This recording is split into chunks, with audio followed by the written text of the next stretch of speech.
Well, we all were raised by Mama, and Mama taught us a lot of good things. She taught us about love and leaving and life. And The Oak Ridge Boys were the darlings of country and gospel music, with hits like Elvira and Bobbie Sue. But what happened to them? From their early days to their crossover success, did they find new ways to keep their fans entertained? Well, join us as we unveil the details. The Oak Ridge Boys. From gospel to country. The Oak Ridge Boys are recognized globally as an American vocal group.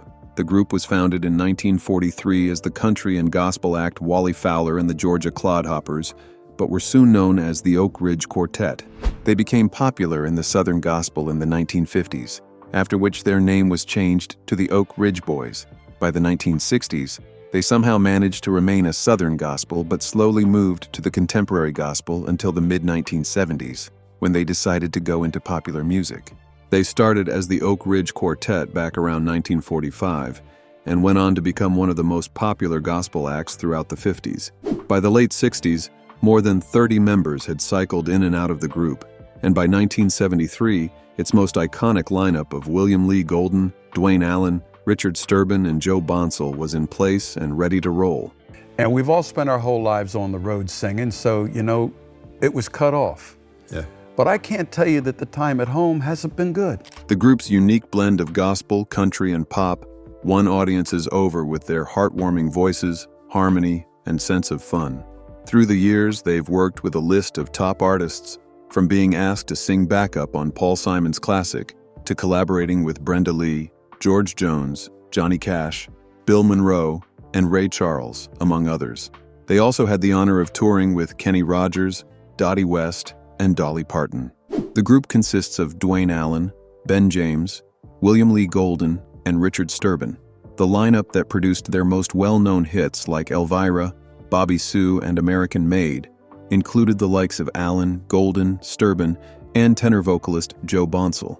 While Golden and Allen joined the group in the mid-1960s, Sturban and Bonsall, on the other hand, joined in the early 70s. By the break of 1987, Golden was dismissed and replaced by Steve Sanders until 1995. However, by the end of that same year, Golden rejoined the group. Fast forward to late 2023, Bonsall retired from touring, and James replaced him on the road. James became an official member after Bonsall publicly announced his retirement in January of 2024. The country music foursome is still singing together, although the surviving members are no longer boys, rather they've grown old. But that didn't stop them from moving on as one of country music's best group. Evolving from a Southern gospel group, the foursome has sold more than 41 million records, alongside lots of awards, and topped the charts with hits like Elvira, Bobbie Sue, and American Made, all above the age of 70, some with grandchildren and great-grandchildren. The singers remain together, still devoted to creating music and performing regardless of the losses and tragedies they faced. Somehow, many people have referred to them as the most hard-working act in show business, recording about 150 dates a year, not counting shows at the Grand Ole Opry alongside a 31-day Christmas tour. Their love and legacy in the music industry go on and on. Although they don't play in the arenas anymore like they used to, they have still been able to play at beautiful theaters, performing art centers, county fairs, country festivals, and the big casinos, among many others. As a group, regardless of all they face together, there's no stopping the Oak Ridge Boys, and there's no quit in any of them.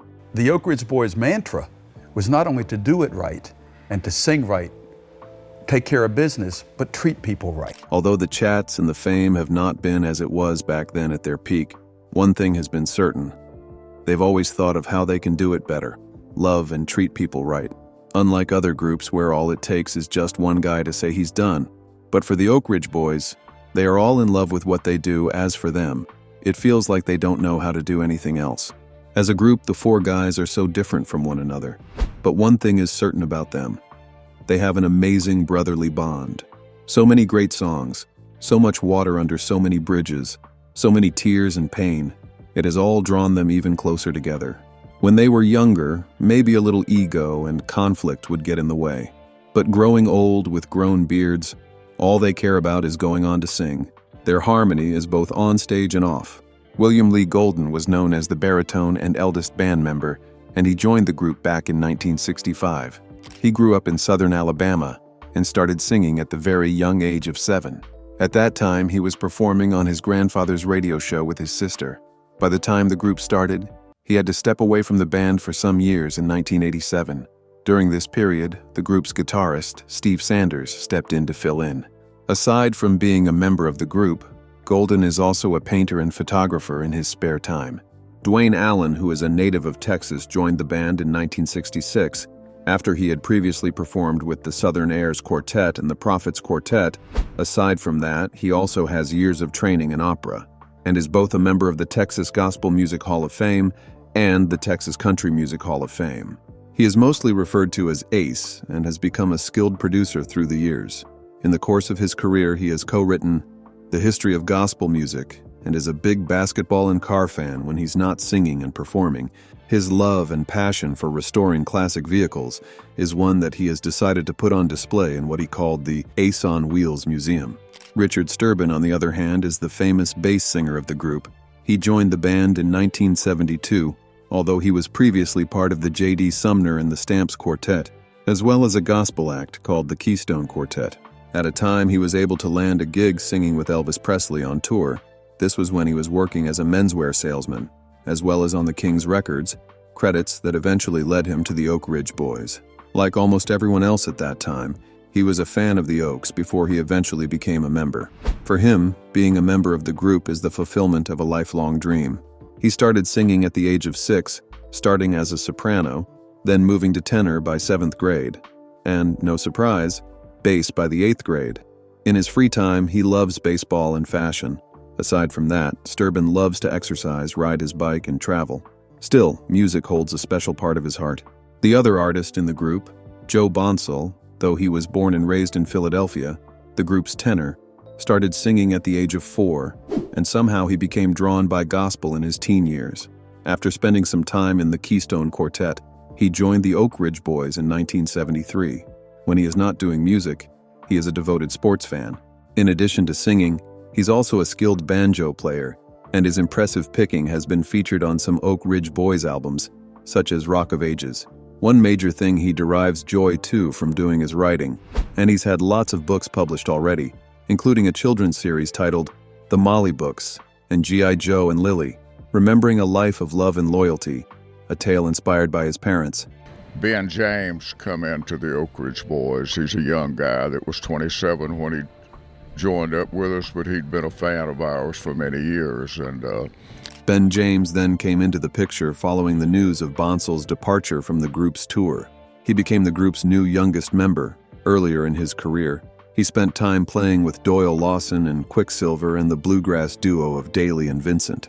He was out on the road when they were playing the same venue as the Oak Ridge Boys, and that was around the period Bonsall stepped out. Bonsall's departure came as a big shock to their fans and the music industry. Let's get into the details of some of the struggles and tragedies the group had to go through in the course of their career. And heart-wrenching to watch Joe is his decline with ALS and his inability to... Tragedies, conflicts, and controversies. The last years have been years packed with tragedy for the Oak Ridge Boys. It started when Joe Bonsall stepped down from the band due to health issues. The Oak Ridge Boys hurriedly announced that all remaining dates on the tour marking their golden anniversary under their lineup at that time would be billed as a farewell tour. Bonsall's last appearance was less than 3 months later, on the 17th of December 2003. Although his retirement was not publicly announced until January the next year, he eventually passed away tragically on the 9th of July 2024 at the age of 76. In September of 2024, the group announced the October release of their 24th album and dedicated it to Bonsall. The album was titled Mama's Boys, a concept album featuring James as a tenor with a guest appearance from Willie Nelson. Joe Bonsall, in January, had to announce about his health condition and how it has eventually forced him to walk away from the band. He took to social media to announce this, describing how he has been battling the slow onset of a neuromuscular disorder and how he has gotten to a point where walking is impossible, so he has to retire from the road. Like Dwayne mentioned, Joe's the one that actually passed the mic to him in Wheeling, West Virginia, the big show we were doing with... Amyotrophic lateral sclerosis took Bonsall's ability to walk, but not just that. It also claimed his life afterwards. However, It didn't take away his faith or his light. He did something significant while speaking by announcing his replacement and requesting love and encouragement from fans in support of James. Following that incident, struggles, troubles, and tragedies kept rolling in. After announcing their farewell tour and receiving a Tennessee Music Pathways marker at the Grove Theater in Oak Ridge, Tennessee, the group ended 2023 on a high note. Unfortunately, that joy and quiet were not going to last for long. Well, that wasn't all of the tragedies at play. Next was Donnie Carr's mother, who passed on in March. There's no doubt that Bonsal's retirement was a hit to the band. The longtime guitarist Donnie "Guitar" Carr's mother, Phyllis Faye Carr, passed away at the age of 88. Aside from being the mother of Carr, she was a member of the group's extended family. The Oak Ridge Boys took to social media to mark her passing. As time went by on the same day, the Oak Ridge Boys lost two cherished members of their extended family. First, Nora Lee Allen, a member of the Grand Ole Opry and longtime wife of Dwayne Allen, passed away after a long illness. On that same day, just a few hours later, Richard Sturban's wife, Donna Sturban, lost her father too. Considering the bond the group has built around themselves and their families, a loss for one was more like a loss for all. After some time, the Oak Ridge Boys member William Lee Golden took to social media to announce the passing of his son, Rusty. At 65, Rusty had made a name for himself as a singer, songwriter, and musician. While expressing his grief, Golden mentioned that this is the hardest thing ever for a father to have to face. Golden had also been faced with his share of tragedy. While speaking once, he mentioned that he loves what he does, but somehow he still has lots of bills to pay. Further emphasizes how he had to go through 3 divorces and got wiped out financially 3 times, so somehow he had to find himself working till his 80s. Sadly, by the break of 2004, Allen lost his beloved wife of more than 54 years, Nora Lee Allen, who was just 76 years old. The couple had 2 children, 2 grandsons, and 2 granddaughters, all of whom share his love of music. Well, tragedy wasn't the only thing the group had to battle with. During the early 1980s, the Oaks found their niche in country music from the album Bobbie Sue. Although they changed music style, they didn't do any cheating or drinking songs, indicating that the group has been able to hold on to their principles without sacrificing popularity. The Oaks have refused opportunities to take substances of any form or even do commercials, as well as movie appearances they considered odd, including one in the film The Best Little Whorehouse in Texas. Even with the fame and big break, one thing they try to avoid is doing anything that's going to offend their audience. These principles, which they've kept and held on to, somehow made them less united on other matters. In one instance, when Golden did beaded buckskin and grew hair and beard similar to that of his fellows in the American Mountain Man Association, the rest of the Oaks became concerned. Rumors went wild that Golden was leaving the group to pursue a solo career during the recording of the gold record American Made. Even after being in partnership for years, by the break of 1983, Golden and Allen landed in the middle of a legal confrontation, whereby Golden was instructed to conform to the Oaks' standards of appearance. He was not expected to change or something, but since the Oak Ridge Boys have an identity, then they must all keep to it. A few months later, though, Golden, Allen, and the rest of the group were back on speaking terms. But the real test for the group came later when William Lee Golden filed suit to dissolve the group. While all of the drama was going on, he got replaced by Steve Sanders, who had been a member of the Oaks band during the previous 5 years. Golden sought millions in monetary compensation after the Oaks voted him out of the group in the spring of 1987. After some time, it was reported that Golden and the Oaks were finally able to reach a legal settlement that involved, among other things, William Lee forfeiting all future royalties on recordings made during his time with the group. When greed takes over, sometimes it can mess up a good team. Golden's appearance on the Oaks' 1987 album Where the Fast Lane Ends was one of his last with the group. During the 4 years following Golden's departure, the group did not produce a single gold or platinum album. Then eventually, by the break of 1991, they made the decision to leave MCA, which was their record company for 13 years, to join RCA. Aside from that, they also changed musical direction, returning to the up-tempo melodies that had marked earlier Oak Ridge Boys records. There's no doubt that the whole disagreement with Golden grew into a lack of communication, after which the rest of the group finally avoided Golden completely. They decided to further hire Sanders and went back on the country concert path. After recovering from his break with the group, Golden then decided to go on a solo career. He began recording with Polygram Records and went on the road with his band, appropriately named the Goldens, with his oldest son Randy on piano and his youngest Chris on drums. Despite the unpleasantness with the Oaks, Golden remains rightly proud of the band's impressive history whenever he is speaking during an interview. Accompanying the success of Unstoppable was an improved relationship with former partner Golden. There was no form of bitterness left in them, although Alan once mentioned that there still is bitterness there in all of them if they want to cultivate it. But they choose to go forward from here. Although the Oak Ridge Boys earned several Dove and Grammy Awards in the gospel category, one thing that they couldn't get was financial success. Sometime around the mid-70s, the members were ready to disband the group. As a group, they decided that they had reached the height of gospel success. As the internal conflicts started, former Oak Ridge baritone William Lee Golden decided to preserve the group by persuading his colleagues to switch to the lucrative country pop market rather than splitting. Well, at that time, the Oaks, who already sported long hair and beards, did not fit the image of gospel singers, nor did their rock drummer meet with approval, so to them it was best to just follow the usual Nashville syndrome and join the change from gospel to country. Their only real competition in the area at the time was the country's highly popular Statler brothers. The transition to both a financially and artistically successful career for Oaks members Golden, Allen, Bonsall, and Sturban was aided by country legend Johnny Cash. He made the quartet alone and hired them to open his Vegas nightclub act. When Paul Simon used the group as backup singers on his singles, immediately they somehow became welcomed members of the pop market. By the end of the decade, they had produced 5 straight #1 country hits, including the track Y'all Come Back Saloon and You're the One. According to them, though they changed the style of music, they've learned one thing through the change: a change of style doesn't cancel off fans. The fans stayed with them and new fans piled up. Bit by bit, it was more like their music was crossing all borders and all labels. There's no doubt that the group has been able to achieve so much for themselves, and their legacy remains. So that's 1977 was our first country album, the Y'all Come Back Saloon, and first country song. Albums, achievements, and legacy. Bobbie Sue, their 8th album, was a massive hit alongside one of their biggest sellers, the Oak Ridge Boys Christmas album, featuring their smash hit Thank God for Kids, which was produced in 1982.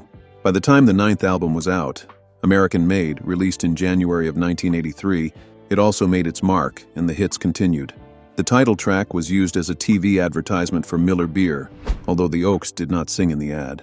Their new MCA contract was among the biggest of its era in the music industry, and there were 3 new albums over the next 4 years. They had 2 hit singles, one of which was their last major hit. By the break of 1984, they paused for a compilation album, Greatest Hits 2. Unlike the first, this volume included 2 new songs, Every Day and Make My Life With You, both of which became #1 hits. The 80s were like a wave of hits for the boys. In the break of 1980, though successful with some hits, they released their 11th album, Step On Out. It was their first album to indicate declining sales, despite the success of the lead single, Little Things. From this time on, everything they decided to produce afterward could not match up with the quality of their earlier work. Bit by bit, the Oak Ridge Boys saw their fame and success declining. By 1987, they recorded Take Pride in America for television public service announcements as part of an anti-litter campaign. By the break of 2007, the Oak Ridge Boys joined Third Day at the legendary Fame Studios in Muscle Shoals, Alabama, to record a cover of Paul Simon's Loves Me Like a Rock for the Third Day album, Revival. At this point, it was more like this was the second time for the Oaks to record the song, having first covered it on their Columbia debut in 1974. As part of their achievements as a group, in 2018, they sang Amazing Grace at the funeral of the 41st President of the United States, George H.W. Bush, based on his request before passing. Originally, they were known as gospel performers. Then they decided to cross over to the country pop market with the hit single Y'all Come Back Saloon in 1977. As a secular country group, they have appeared at prestigious festivals and performance halls, including Switzerland's Montreux International Jazz Fest, New York City's Carnegie Hall, and London's Royal Albert Hall, performed at President George Bush's inaugural gala, and several command performances for American presidents and European royalty. As a group, they have achieved numerous gold and platinum albums, and 12 Dove Awards between the period of 1969 to 1973. Aside from that, they have been awarded 5 Grammy Awards and were also cited by the Academy of Country Music as Best Vocal Group in 1977 and 1979, alongside for Best Album, Y'all Come Back Saloon in the same 1977, and for Single of the Year, Elvira. They have also been awarded 4 Country Music Association Awards and 2 American Music Awards. Individually, James's 2023 solo bluegrass album, Wonderland, contains his hit titled Teardrops in Tennessee, which debuted at #1 on the bluegrass charts. His ongoing musical project involves his sons, as they perform together as William Lee Golden and the Goldens. The family group has released 3 albums and performed with other relatives as well. All about our faith and how to tell the truth and treat people right, how to love everybody. One significant aspect of the group is the fact that they connect and bond so well with the audience. Their songs uplift people with a good, clean, wholesome American show. Fans are not going to hear anything embarrassing as they always sing with love and positive vibes. To them, music is a therapy and a form of escape for most of their fans, and this is an aspect that their music has been able to touch greatly. To them, they learned most of these from their mothers. Life can be difficult, but it's a joy to be at a show for 2 hours, having fun with a loved one, and listening to 4-part harmony with a big band like the Oak Ridge Boys. Elvira has been marked as their biggest song, the one everyone wants to hear. Most audiences will stand like it's the Hallelujah chorus. Well, that's for the fans. But for the group, they've dedicated their lives to singing Elvira every night till the day they all eventually pass on. Though they may not have maintained it at the top till now, they have all refused to talk about retirement. Rather, over the years, they have learned how to balance their time. Aside from music, the group has decided to fight against fraud, especially towards the elderly. Though the Oak Ridge Boys are no longer charting top hits and sustaining the early successes they recorded, well, they did things no other group has done before or since. As young singers, they went to the top of 3 fields. In gospel music, they won a Grammy, then went to the top of country music, and also had 2 crossover top 5 pop records. That's a difficult thing for any country musician to do. Their journey has been marked by perseverance, hard work, and resilience. Despite facing significant personal and professional challenges, including health issues, the loss of loved ones, and conflicts within the group, they have managed to maintain a strong bond and continue performing. Their legacy in gospel and country music is undeniable, and their ability to adapt and evolve over the years has kept their fan base loyal. Though they no longer top the charts, their influence remains, and they continue to inspire their fans with their harmonious performances and deep commitment to their craft. If you enjoyed this video, like and subscribe, and also click the next video shown on your screen.